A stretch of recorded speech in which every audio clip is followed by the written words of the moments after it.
नमस्कार, जय सरदार। जय पटेल। मैं डीएम कटियार, अध्यक्ष कुरुम छत्तीस सभा लखनऊ। आज आप सभी को विशेष रूप से आभार व्यक्त करने के लिए आपसे मुखातिब हो रहा हूं। जैसा कि सबको विदित है कि विगत 1 फरवरी को कानपुर नगर में एक महिला सम्मेलन एवं वैवाहिक परिचय कार्यक्रम का आयोजन किया गया था। इस कार्यक्रम में विशेष रूप से अंतर्राष्ट्रीय पावर लिफ्टिंग गेम में स्वर्ण पदक जीतने वाली निधि सिंह पटेल और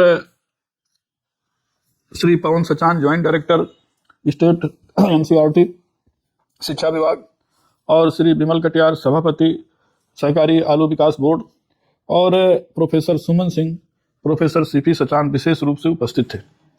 इस कार्यक्रम की रूपरेखा और उसकी तैयारी तथा लगातार प्रयासों से उसकी सफलता के लिए किए गए विशेष प्रयासों की मैं प्रशंसा करता हूं और कार्यक्रम की सफलता के लिए आयोजक गणों को हार्दिक धन्यवाद देता हूं, बधाई देता हूं और आभार भी व्यक्त करता हूं। इस कार्यक्रम में मुख्य रूप से महिलाओं के कल्याण के लिए 3 प्रस्ताव पारित कराए गए थे, जिसमें प्रस्ताव संख्या 1 कानपुर नगर में छात्रावास सुविधा युक्त एक महिला पोस्ट ग्रेजुएट कॉलेज की स्थापना की मांग की गई थी। कानपुर में परंपरागत रूप से एमजी कॉलेज पहले से है, जिसमें हॉस्टल है, और बाकी कोई राजकीय डिग्री कॉलेज या राजकीय पीजी कॉलेज ऐसा नहीं है जिसमें गर्ल्स हॉस्टल हो। इसलिए उस अधिवेशन में यह मांग की गई कि महिला कल्याण एवं उच्च शिक्षा को बढ़ावा देने के उद्देश्य से कानपुर नगर में छात्रावास सुविधा युक्त एक महिला पोस्ट ग्रेजुएट कॉलेज की स्थापना राज्य सरकार द्वारा कराई जाए। दूसरा प्रस्ताव यह था कि उत्तर प्रदेश सरकार द्वारा विभिन्न क्षेत्रों में उत्कृष्ट कार्य करने के लिए कला, विज्ञान, कृषि, अभिनय इत्यादि में विशिष्ट योगदान देने के लिए सरकार तरह तरह के पुरस्कार देती है, सम्मान देती है। उसमें एक उत्तर प्रदेश गौरव सम्मान भी है।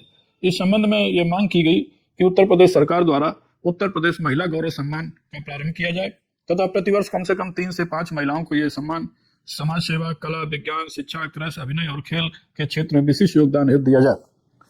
इसके साथ कानपुर नगर से ताल्लुक रखने वाले महान क्रांतिकारी और फ्रीडम फाइटर डॉक्टर गया प्रसाद की पत्नी श्रीमती निर्मला देवी कटियार की मृत्यु के उपरांत उनका देहदान केजीएमसी मेडिकल कॉलेज को कर दिया गया था और उनकी आंखें भी नेत्र विभाग को दान में दे दी गई थी। इस संबंध में कानपुर के लोगों द्वारा क्रांतिकारी को सम्मान देने के उद्देश्य से यह मांग की गई कि जीएसबीएम मेडिकल कॉलेज कानपुर के नेत्र विभाग का नामकरण, नेत्र वार्ड का नामकरण निर्मला देवी कटियार नेत्र वार्ड के नाम से किया जाए, जिससे उनके त्याग और योगदान को स्थायी रूप से सम्मान प्राप्त हो।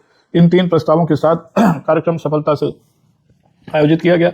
हमारी बेटी निधि सिंह पटेल, जिन्होंने अंतर्राष्ट्रीय स्तर पर इस समाज का मान बढ़ाया, उन्होंने अपने अत्यंत ओजस्वी उद्बोधन में महिलाओं को ये प्रेरणा भी दी और महिलाओं को का आह्वान भी किया कि वो स्वयं को एक बहू, एक सास, एक पुत्री के तीनों रूपों में अपनी सकारात्मक भूमिका का निर्वहन करें। प्रोफेसर सीपी सचान द्वारा भी अपने उद्बोधन में यह कहा गया कि जितने महिलाओं के लिए जो कानून बने हैं, उन कानून का जो दुरुपयोग जो के अंतर्गत जो पीड़ित लोग अपना अभियोग दर्ज कराते हैं, वास्तव में उसकी तह में जाएं तो ये जानना जरूरी है कि आखिर इन घटनाओं के पीछे अंततः उसकी जड़ में किसकी भूमिका है। कहीं ना कहीं महिला का चेहरा ही सामने आता है। उन्होंने आह्वान किया कि ऐसी महिलाएं अपने विचार, अपनी सोच में परिवर्तन लाएं और जितने भी रचनात्मक उपाय किए गए हैं महिलाओं के विकास के लिए, उनका एक पॉजिटिव प्रयोग हो। इसी के साथ श्रीमती निशा सचान, श्रीमती सुमन सिंह, प्रोफेसर सुमन सिंह, इन्होंने भी महिला विकास के बारे में योजनाओं से अवगत कराया और सर्विलांस की टीम ने महिलाओं को अपनी सुरक्षा के लिए कई युक्तियां बताई और अंततः कार्यक्रम में एक वैवाहिक पुस्तिका तरुण पुंज का भी विमोचन किया गया। ये पुस्तिका कुर्मी क्षत्रिय सभा द्वारा विगत 1 वर्ष पूर्व से प्रारंभ की जा रही, जो प्रत्येक तिमाही पे छपती है। इसमें अन्य विषय वस्तु के साथ साथ वैवाहिक परिचय भी रहता है, जिसमें वर वधू के बायोडाटा रहते हैं, जिससे लोगों को वर और वधू चुनने में आसानी रहती है। मैं पुनः इस कार्यक्रम के प्रदेश अध्यक्ष और आयोजक डॉक्टर कुलदीप गंगवार और उनकी टीम, महिला टीम की जिला अध्यक्ष मनु कटियार और श्रीमती नमता कटियार, प्रदेश अध्यक्ष श्री कृष्णकांत जी, प्रदेश युवा महासचिव श्री नवरतन जी, प्रदेश उपाध्यक्ष दीपक गंगवार जी और प्रदेश उपाध्यक्ष विजय पटेल जो वाराणसी से आए थे, इन सबको हार्दिक धन्यवाद ज्ञापित करता हूं। अमन गंगवार एडवोकेट से, सोनू पटेल कन्नौज से और हमारे प्रदेश महासचिव जिन्होंने कार्यक्रम का संचालन किया लाला भाई पटेल, उनका विशेष रूप से आभार व्यक्त करता हूं। और इसी के साथ यह भी आह्वान करता हूं कि अगला कार्यक्रम 22 फरवरी को गोसाईगंज जिला अयोध्या में एक युवा अधिवेशन का सम्मेलन का आयोजन किया जा रहा है। उस कार्यक्रम में भी सभी लोगों को भाग लेना है। और आज इसी के साथ आप देख रहे हैं इधर इस भवन में ये एक जूम बैठक करने के लिए एलईडी स्क्रीन है, अत्याधुनिक है, कैमरों से लैस है। इस स्क्रीन को कुर्मी भवन के निमित्त श्री आशीष कटियार जो कन्नौज के निवासी हैं और उनका इसका बिजनेस है, उन्होंने सहर्ष इसको यहाँ पर भेंट किया है।